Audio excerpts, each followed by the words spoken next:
Greetings, this is Amy Wentley with Chai Knuckles Knitting, and this is episode 2022 to Copenhagen Calling, 3x1 rib, and joining in the round. I am currently teaching a class covering the Copenhagen Calling Cowl. It's a pattern by Isabel Kramer. It's a large cowl, about 16 inches in circumference, and it has three distinct sections. The first section is a knit 3 purl 1 rib. The second section is a slip stitch section, and the last is lace. So this video is going to talk about casting on. It's going to talk about working the knit 3 purl 1 rib, and then it's going to talk about how to join in the round. This cowl requires an enormous amount of stitches to be cast on. So I used the crochet cast on, and on my YouTube channel you can find a video about the crocheted cast on. I like this one because it doesn't require a tail. With really large number of stitches, you could also use a long tail cast on and use either two different balls or two different ends of a ball, and if you check out my YouTube channel you can find information on the long tail cast on that will talk about that. So it does require a large number of stitches, and what I normally do when I am dealing with a large number of stitches, I will put markers usually every 20 stitches, and that's what I did here. That just helps kind of keep me oriented and keep me only having to count in 20s, not in hundreds. So I highly recommend doing that. So here I've cast on 60 stitches, and if I wanted to at this point, I could go ahead and I could join my stitches to work in the round. Now that isn't that hard to do with 60 stitches here on this needle. But when you have about 200 stitches on a 32 or 40-inch needle, and you're trying to get all these stitches lined up so that they don't twist when you join in the round, I mean, even here it's a little bit hard. It's difficult. The stitches slide around, the edges curl like they are here, and it's just very difficult to feel comfortable that you've joined and you haven't twisted. So what I am recommending to my students for this cowl is that they actually work 3 rows, not rounds, 3 rows flat of knit 3 purl 1 ribbing and then join in the round. What happens then is that you get a nice spine along the bottom that's easy to keep straight when you join to knit in the round. So I'm going to start out here. We're going to work this first row flat. We are not going to work in the round. We're going to work flat. And I'm going to show you how to do a knit 3 purl 1 rib stitch. So we're going to start with the first stitch, and notice that this is not joined to the rest of these stitches. I am just knitting flat. So I'm going to knit 3,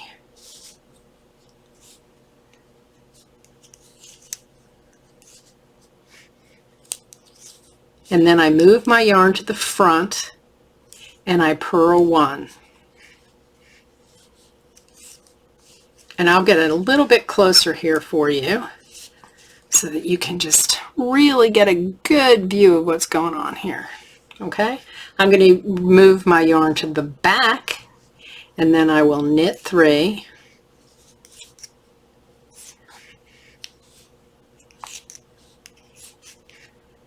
and then I will move my yarn to the front, and I will purl 1. Now this stitch pattern, knit 3 purl 1, is a 4-stitch repeat. So look, it's knit 1, 2, 3, and then the purl 1 is the 4th stitch, and we just repeat that over and over again. Since we have a 4-stitch repeat, we're going to want, and we're going to be eventually knitting in the round, we're going to want the number of stitches on our needle to be divisible by 4. And it's convenient to have my stitches separated every 20 because 20 is divisible by 4. So when I reach this marker, I better be completing the last of a series of 4 stitches. So let's see if I do that. So it's knit 1, 2, 3, and then bring my yarn to the front and purl 1. Don't forget to move your yarn because you'll get yarn overs if you're not careful. Take your yarn to the back, knit 3,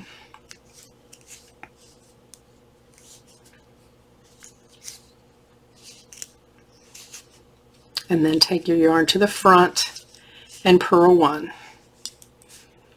And when you get to the marker, all you need to do is slip that marker from one needle to the next and keep knitting. So my yarn will go in the back and I will knit 3, purl 1. I'm going to pause the video for a moment while I finish this row, this first row of knit 3, purl 1 ribbing, and I'll show you what happens when you turn the work over to the back. So hang on, I'll be right back. Hi, I'm back. I'm now at the last of my 4 stitch repeat on this first row. So I take my yarn to the back, I will knit 3 and purl 1.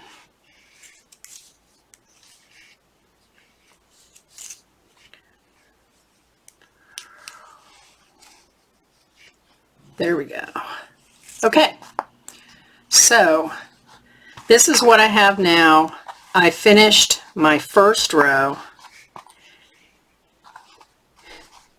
And if you wanted to, if you feel confident now after the first row, you could go ahead and join to work in the round.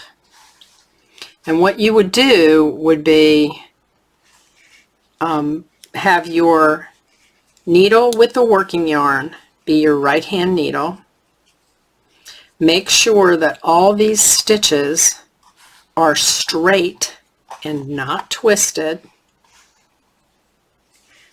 And just start the first, take your yarn to the back, that's important, and then work your first stitch as a knit stitch, and you are joined automatically there. Now, if you want to go ahead and get more of a spine, and I think if you've got 200 and something stitches that you really do want that, because it's very difficult to join in the round without twisting when you have that many stitches. So if you want to do more rows before you join, what's going to happen is when you join, you're going to have a little gap, but you're going to be able to sew that up with this tail later. If you want to do more rows, make sure you do an odd number of rows. So either 1, 3, or 5. If you only do 2 or 4, you're going to, when you end up joining, you're going to be starting with purl stitches, and you don't want that to happen. So I am going to go ahead and pause the video again. I'm going to actually turn my work now, and I'm going to continue to work flat, and I am going to work 2 more rows. And I won't pause the video now, I'm sorry. So when you turn the work, what happens now is the pattern's going to change. The knit pattern is going to change. You're going to be knitting 1 and purling 3. Knitting 1 and purling 3. And you can tell by looking at the stitches whether you will be knitting or purling. Because this is the stitch you're going to knit. It looks like a plain knit stitch. These stitches with bumps you are going to purl. They look like purl stitches. So you knit the knits and purl the purls. So when we turn it over, we're going to knit 1 and purl 3.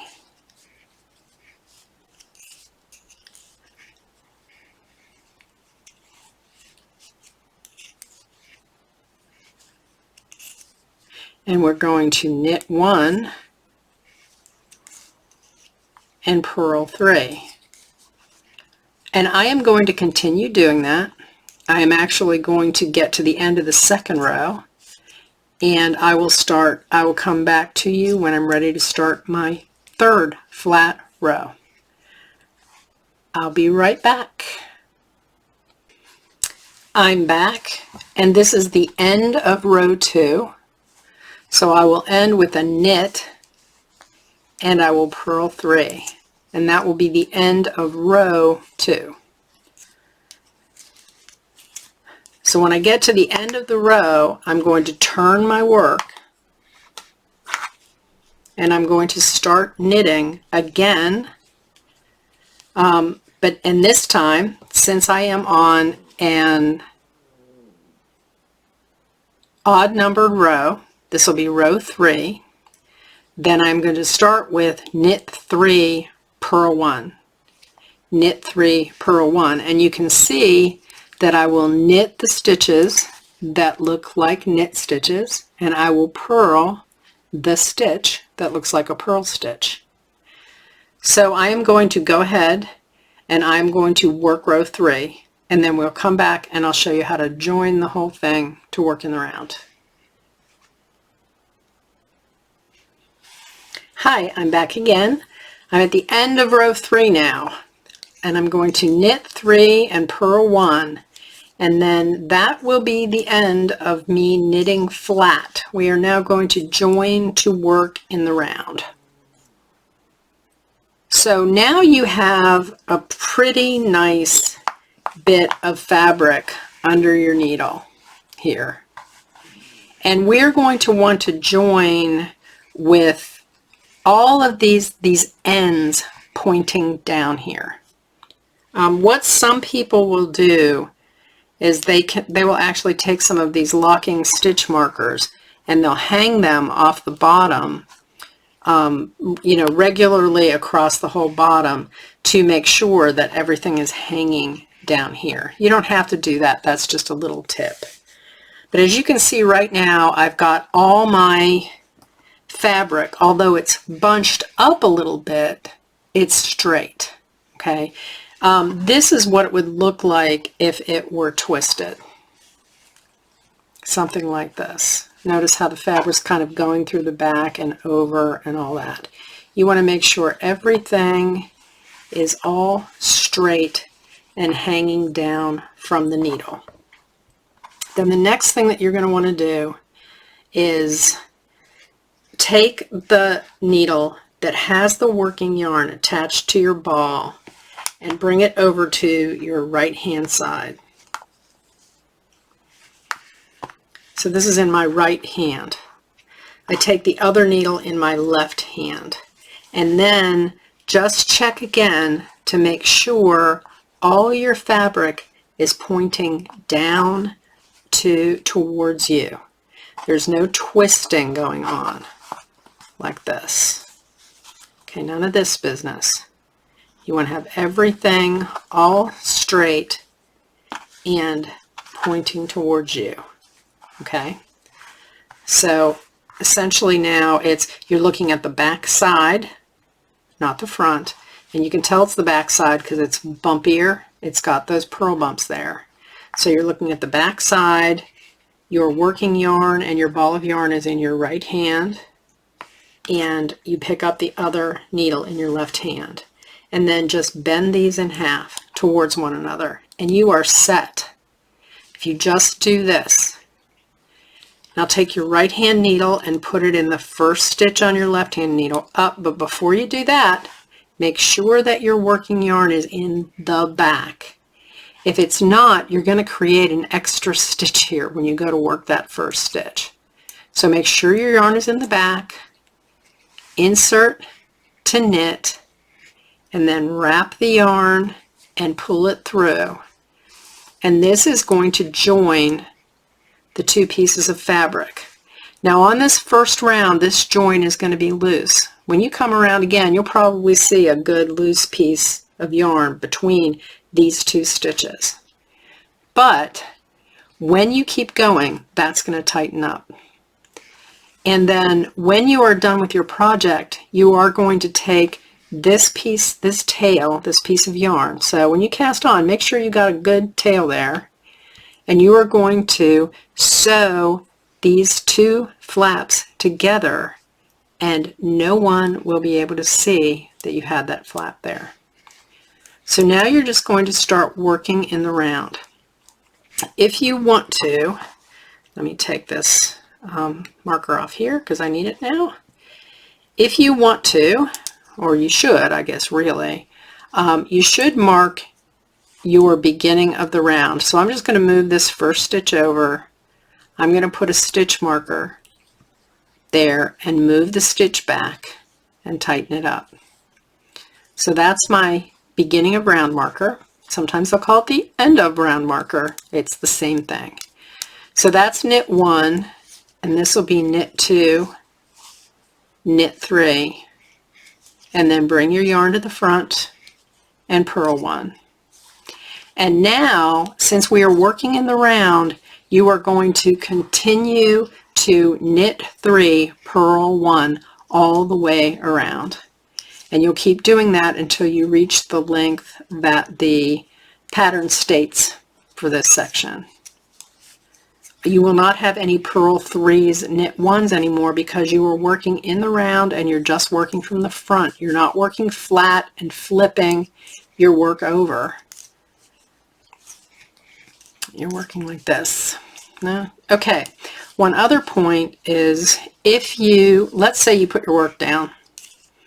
At this point, you haven't finished a row. You just set it down somewhere and you go to pick your work up. And you go to look at it, and for one thing, this is the back. There are purl bumps here, not the pretty stockinette stitch on the front. And your working yarn is actually coming off the left needle. If you see that, if you are looking at the purl bumps with just one row of knit while you're working in the round, and you pick up your work and your working yarn is on the left needle, that means you've turned your piece inside out. So you need to just turn it right side out again. Turn it around and look at it, and your working yarn should be coming off the right hand needle, and you should be able to see the pretty stockinette knit 3, purl 1 from the front. So that's how you work a knit 3, purl 1 ribbing, and you join in the round. So I will have other videos for this cowl that have to do with the slip stitch and the lace parts. So please tune into those. Thank you for joining me. Bye-bye.